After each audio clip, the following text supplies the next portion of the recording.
Mutiara Hikmah Official, menyingkap hikmah di balik sunnah.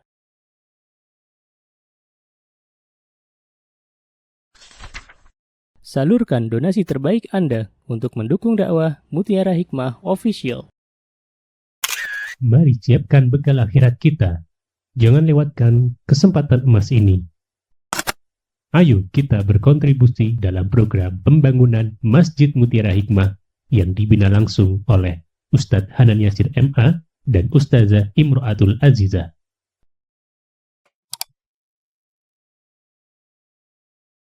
Allah. Baik. Subhanallah teman-teman. Bahkan ya subhanallah. Rasulullah SAW bersabda. Lihat. Qala Allahu Azza wa Jal. Berarti kalau qala Allahu Azza wa Jal ini hadisnya namanya hadis apa? Qudsi. Betul, namanya hadis Qudsi. Karena Allah berkata tapi dalam hadis. Ya.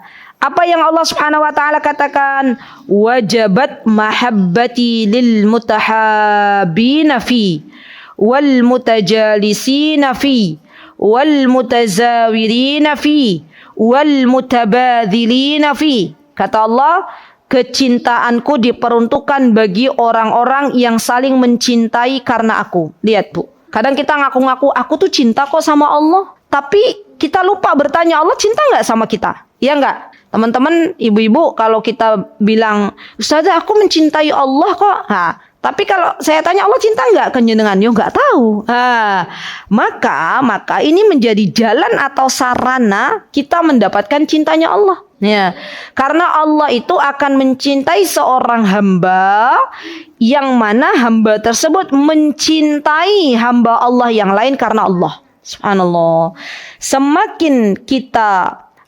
Semakin peluang itu Allah berikan kepada kita untuk mencintai sesama hamba Allah karena Allah, maka semakin besar pula peluang kita untuk mendapatkan cintanya Allah Subhanahu wa taala. Masya Allah.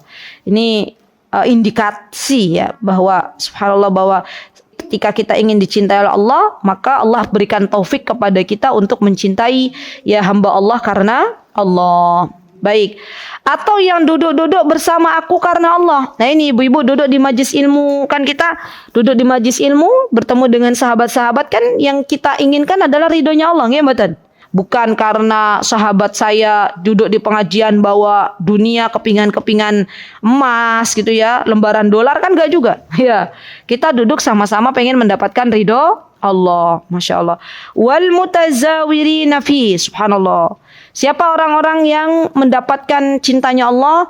Orang-orang yang berziarah ke rumah saudaranya itu karena Allah. Walaupun tidak ada hubungan nasab, ya, walaupun tidak ada hubungan kerabat, tapi benar-benar murni pengen mendapatkan ridhonya Allah, maka ia mendapatkan cintanya Allah. Sampai-sampai Rasulullah ya pernah mengabarkan, kata Rasulullah, bahwa seseorang menziarahi saudaranya karena Allah di desa lain, maka Allah mengirimkan malaikat kepadanya di tengah perjalanannya. Ketika malaikat tersebut mendatanginya, ia berkata, hendak kemana engkau pergi?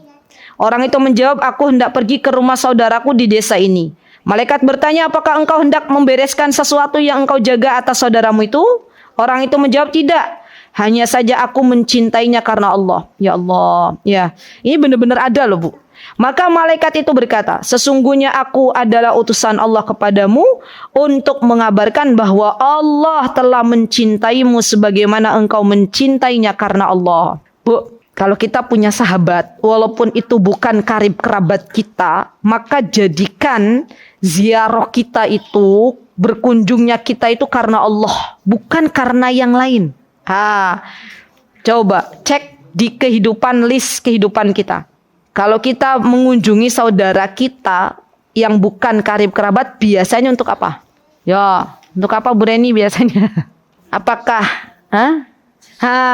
Itu dia. Apakah ada udang di balik bakwan?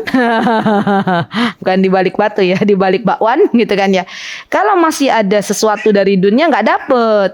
Ya, jadi memang benar-benar saya mengunjungi misalnya, subhanallah ibu-ibu dari Sleman ke Bantul, sahabatnya di Bantul, ya saya pengen menengok sahabat saya lama nih, gitu ya, nggak ada kabar, saya mau tengok ya bawa sesuatu, ya subhanallah sebagai tanda cintanya bawa hadiah, terus ya berangkat ke Bantul, bener-bener nggak ada maksud macam-macam, pengen dengar kabarnya aja, pengen nengok gimana kabarnya, dan cintanya karena Allah, ya sudah datang ya, kemudian ternyata pulangnya nggak dibawain apa-apa, ya udah nggak apa-apa gitu loh, nggak sedih juga, ya kan kadang.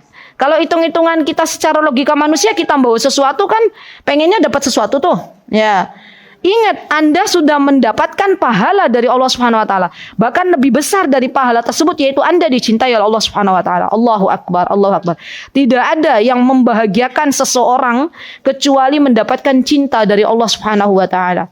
Maka yuk luruskan niat kita manakala kita mau mengunjungi saudara kita yang bukan karena nasab dan bukan karena ada sesuatu keperluan, ya. Cuman kita mencintainya karena Allah, pengen tahu kabarnya, ya itu kita jadikan list dalam kehidupan kita, karena sungguh cinta Allah untuk hambanya itu adalah sesuatu yang sangat berharga, gitu ya. Baik. Nah, ibu-ibu, teman-teman yang saya cintai karena Allah, kemudian yang terakhir adalah wal mutabadzilina fi, dan saling memberi karena aku. Ini berat pakai banget ini. Ya, artinya apa? Kalaulah kita memberi sesuatu kepada sahabat kita, kemudian sahabat kita ternyata belum mampu membalas kebaikan kita, ya kita nggak usah sakit hati. Karena kan kita ngasihnya juga karena pengen dapat ridhonya Allah. Kebanyakan gimana Bu? Kebanyakan kita kan kalau kita mendatangi sahabat kita, ya misalnya kita ngasihnya 1 kilo, pengen dapat berapa Bu? 2 kilo misalnya, ya pengen dapat lebih. Nah, orang-orang yang berharap kepada makhluk ini akan dikecewakan sama Allah. Ya, harapannya 2 kilo, ternyata sahabatnya dilupakan sama Allah untuk ngasih ke kita. Pulang-pulang gerundul, ngerendol, pulang-pulang nesu-nesu gitu ya. Kepiye toh? No. Ini hatinya sakit. Ya. Jadi orang yang subhanallah ini nasihat untuk diri saya terlebih dahulu dan untuk ibu-ibu teman-teman semuanya, wallahi tidak ada kebahagiaan bagi kita kecuali jikalau kita berbuat baik, maka kebaikan yang kita berikan kepada orang lain itu benar-benar murni karena kita pengen mendapatkan ridhonya Allah. Sudah, titik, nggak ada koma. Ya. Jadi mau apapun yang kita dapatkan dari perilaku ya seseorang hamba Allah tuh nggak ngefek. Ya udah, kita kan mau ngasih karena Allah, sudah. Ya. Hatta walaupun ya Bu, subhanallah, kita nggak dapat ucapan terima kasih dari sahabat kita yang kita berikan kebaikan, kita nggak sakit hati. Ya, kan kebanyakan orang kalau misalnya ngasih ke orang lain gitu ya, terus belum dapat ucapan terima kasih, yuk nesu-nesu, kepiye toh? Udah dikasih kok malah nggak tahu berterima kasih gitu ya Bu ya. Nah, kita sakit hati. Besoknya nggak mau ngasih lagi. Ya, kemarin aja dikasih nggak ucapin terima kasih. Ya, sudah nggak ngefek. Kita udah dapat pahala kok dari Allah. Nah, subhanallah. Yang kayak gini-gini loh Bu, yang subhanallah ini masalah hati ya. Jadi Allah tuh akan kuatkan hati kita manakala kita sudah bersandarnya karena Allah dan tidak lagi pengen mendapatkan apa-apa dari makhluk. Sudah lillahi ta'ala. Ya. Ini teori Bu, tapi nanti prakteknya tuh yo butuh pertolongan Allah. Baik, lanjut ya. Baik. Nah, apa yang harus kita lakukan kalau kita punya sahabat karena Allah? Yang selanjutnya adalah menampakkan senyum. Penting nih Bu, kalau kita ketemu sama sahabat kita, tampakkan senyuman kita. Ya. Bersikap lembut dan berkasih sayang kepada saudara seiman. Jadi wajah kita ya ibu-ibu, wajah kita sebisa mungkin kalau ketemu sama saudara kita itu tersenyum. Walaupun panjenengan di rumah punya masalah problem yang besar, ya tetap kalau ketemu saudara kita tersenyum. Ya, kenapa?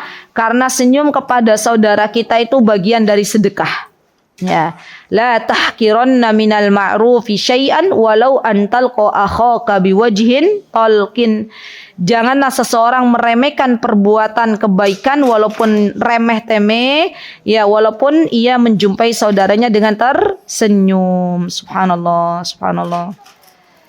Kemudian apa kata Rasulullah SAW? Hendaknya kita ya ketika bergaul dengan sahabat kita itu bergaullah dengan kelemah lembutan. bukan dengan unaf. Unaf itu kekerasan, ya enggak, tapi dengan kelemah lembutan. Ya, karena ada orang-orang yang senang kalau melihat kawannya itu menderita. Itu ada. Ya, ada orang-orang yang bersahabat tuh bukan dengan kelemah lembutan, tapi dengan kekerasan. Ya, tahu NPD nggak, ibu-ibu? Itu kan seneng tuh. Kalau orang lain hanya terfokus kepada dirinya, ya dia tidak ada lagi rasa empati, lemah lembut kepada orang lain. Yang penting orang fokus kepada dirinya. Na'udzubillah, summa na'udzubillah. Maka kita berdoa sama Allah semoga kita dijauhkan dari teman-teman yang punya penyakit itu. Ya, kenapa? Karena lama-kelamaan nular, Bu. Subhanallah. Yang awalnya nggak suka, ya, dengan popularitas, kalau punya teman sukanya pengen mendapatkan popularitas, lama-kelamaan kita juga ikut-ikutan.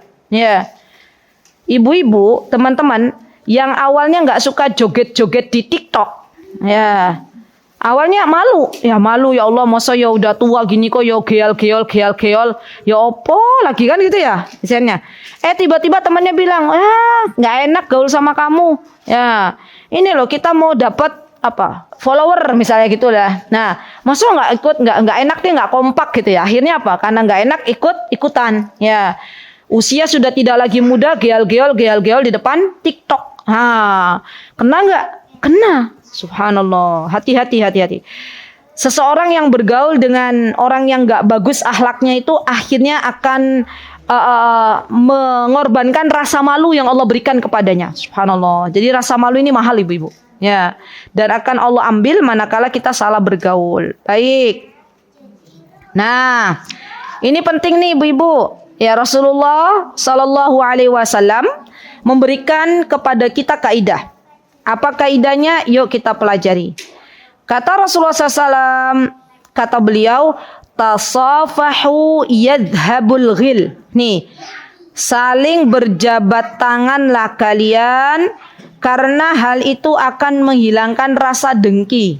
Jadi kalau ketemu teman-teman berjabat tangan, apalagi kita misalnya punya rasa dengki kepada seseorang, na'udzubillah summa na'udzubillah, ini adalah penyakit hati, maka sering-seringlah berjabat tangan dengan orang yang kita hasadi. Ya, karena ini akan Allah hilangkan. Yang kedua, kata Rasulullah, tasafahu yadhabul ghil wa tahadu tahabu. Salinglah memberi hadiah, maka niscaya kalian akan saling mencintai. Masya Allah. Pernah dengar nggak, Bu? Ada orang yang awalnya musuhan, terus yang satunya ngalah, ngasih hadiah, terus akhirnya jadi berteman. Pernah ya? Ada ya? Kayak gitu ya? Sebaliknya orang yang awalnya dekat akhirnya bermusuhan. Yo, ada juga, ya. Maka kaidahnya kalau kita pengen didekatkan oleh Allah, saling mencintai di antara kita, maka salinglah memberi hadiah. Wa tadhabus syahna. Lihat, salinglah memberi hadiah, maka kalian akan saling mencintai dan menghilangkan kebencian. Allahu akbar, Allahu akbar. Allahu akbar. Baik. Kemudian yang keempat, di antara adab dalam bersahabat, dalam bergaul adalah dianjurkan memberikan nasihat sesama kita. Ya, nasihat itu adalah sesuatu yang sejatinya akan banyak memberikan manfaat. Walaupun terkadang nasihat tersebut pahit untuk kita terima di awal. Ya, seperti obat ketika ditelan itu kan pahit, tapi ada manfaat di dalamnya. Gitu enggak, ibu-ibu? Jadi subhanallah, ya kalau kita punya teman dekat, sahabat karib yang suka memberi nasihat, pegang sahabat kita ini. Ya, masalahnya terkadang hati kita itu terlalu banyak maksiat, dosa, terlalu banyak noda hitam. Ya, kalau ada sahabat karib kita yang memberikan nasihat, kita bilang apa, Bu?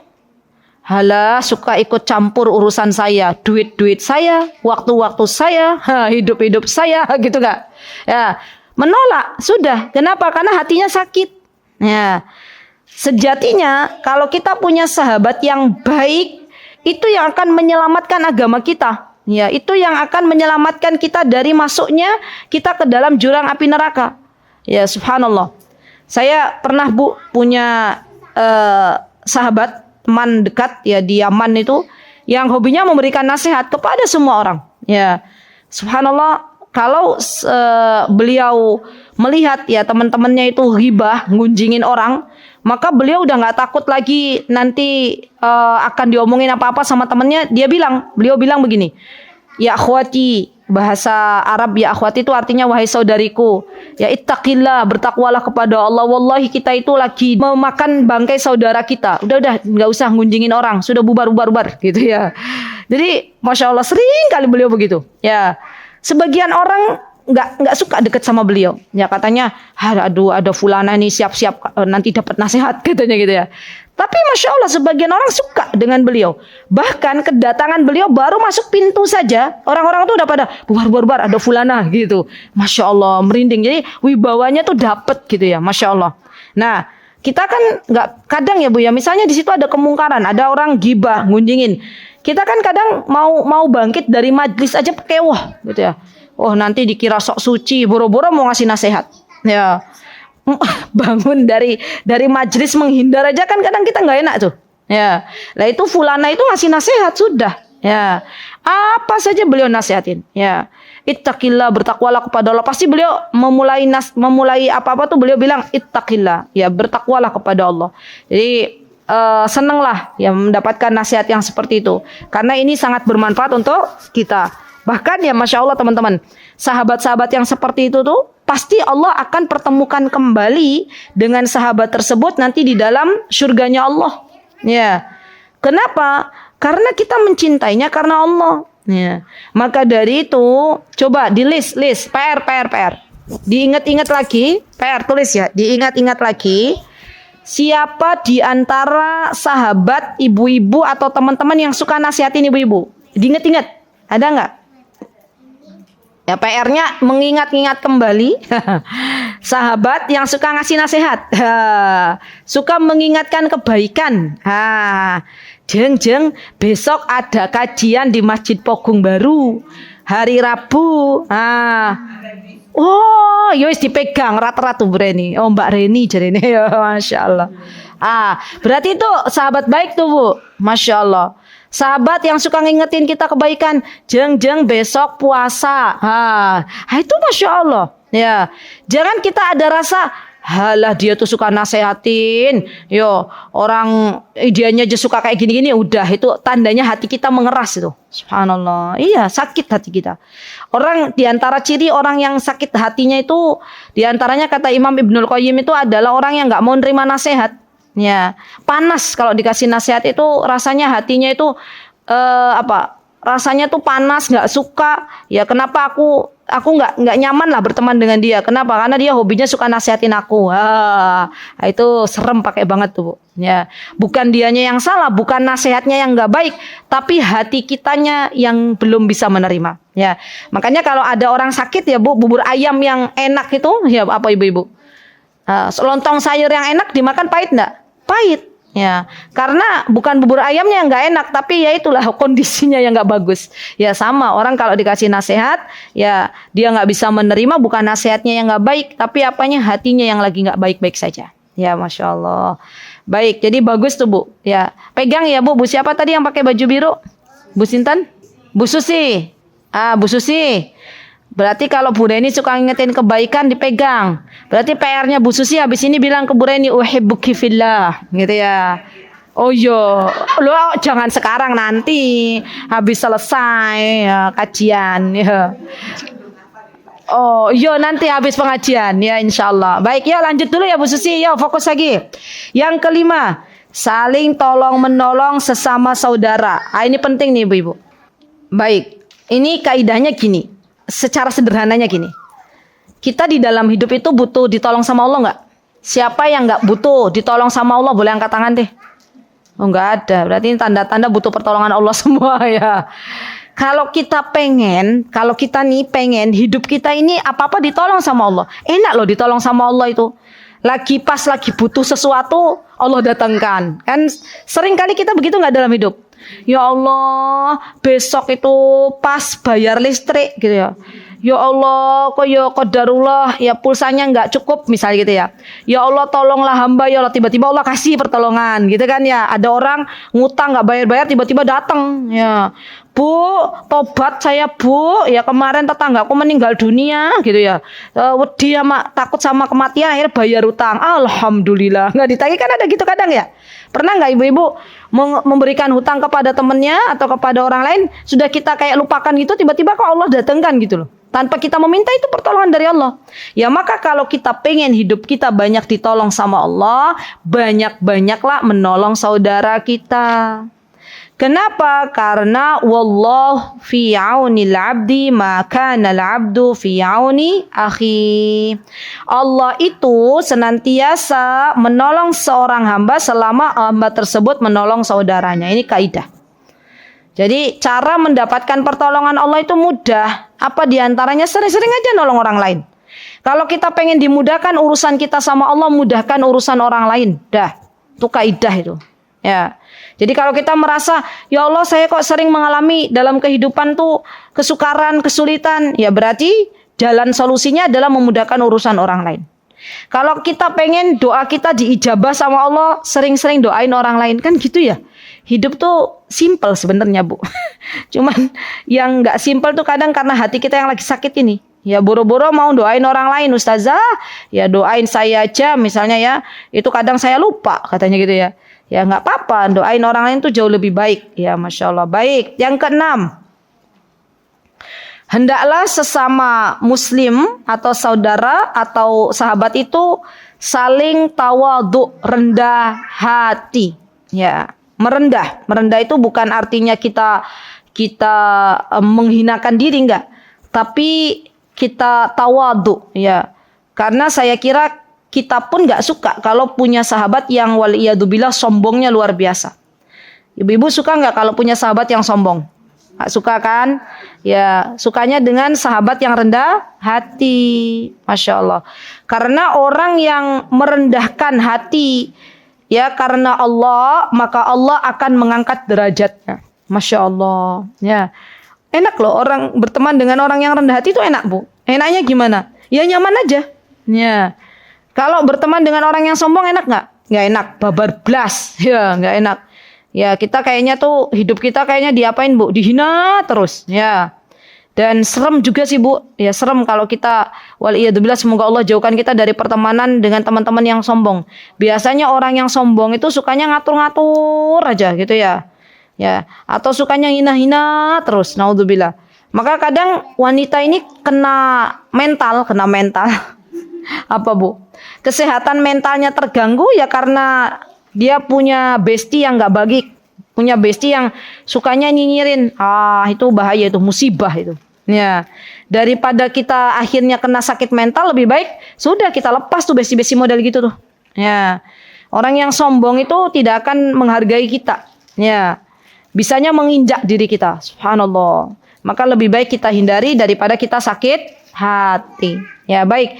Yang ketujuh, ibu-ibu, ya, di antara yang bisa kita lakukan adab dalam bergaul adalah milikilah akhlak yang mulia. Subhanallah, subhanallah. Akhlak yang mulia itu luar biasa, Bu. Ya. Akhlak ini bisa memberatkan timbangan kita kelak di akhirat. Subhanallah. Dan akhlak yang mulia ini adalah sesuatu yang dengannya Allah mengutus Rasulullah SAW. Allah mengutus Rasulullah untuk memperbaiki akhlak umat manusia. Subhanallah. Contohnya nopo akhlak yang mulia Bu? Dalam kehidupan nyata misalnya. Apa misalnya? Berbuat baik. Kan itu akhlak yang mulia ya. Menolong orang lain. Menyapa. Menyapa itu bagian dari akhlak yang mulia loh. Ibu-ibu punya teman orangnya ramah. Ya. Seneng nggak? Seneng. Senengan mana? Punya teman yang ramah atau punya teman yang jutek? Punya teman yang ramah gitu ya. Kalau ada alasan Ustazah, tapi saya kalau mau nyapa teman malu. Nah itu bukan pada tempatnya. Kalau disapa aja. Assalamualaikum. Gimana kabarnya Bu? Gimana kabarnya Mbak? Itu nggak apa-apa. Subhanallah, orang yang sombong Itu nggak bisa terucap dari lisannya begitu tuh nggak bisa. Ya, bahkan waliyadzubillah dia melihat orang yang lebih rendah di bawahnya itu tidak patut untuk diajak bergaul. Subhanallah, itu serem pakai banget. Ya, maka dari itu ibu-ibu, akhlak yang mulia ini patut kita pupuk, kita rawat. Ya, kenapa? Karena akhlak yang mulia ini diantara keutamanya adalah menyebabkan seseorang mendapatkan surganya Allah Subhanahu Wa Taala. Jadi diantara yang bisa memasukkan seseorang ke dalam surganya Allah adalah akhlak yang mulia. Masya Allah.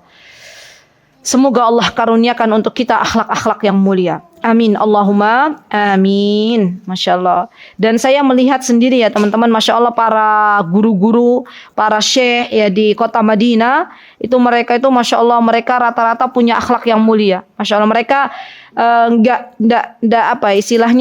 nggak ada jaga jarak gitulah dengan murid-murid mereka ya, mereka bersalaman dengan murid-muridnya, bahkan mereka sangat senang ya apabila misalnya bisa berjumpa dengan murid-muridnya dalam keadaan duduk bareng gitu loh.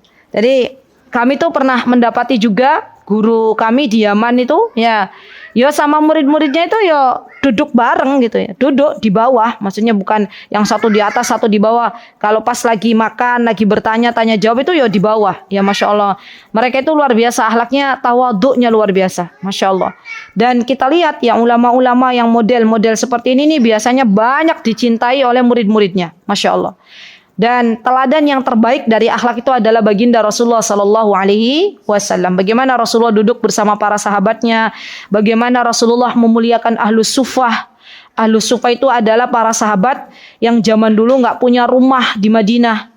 Ya, Abu Hurairah itu termasuk ahlus sufah. Tinggalnya di mana? Di teras Masjid Nabawi. Nah, ibu-ibu, teman-teman, saya doakan semoga Allah mudahkan kita semuanya untuk berkunjung ke Raudhah di Masjid Nabawi. Yang sudah pernah berkunjung, semoga Allah kembalikan lagi ke sana.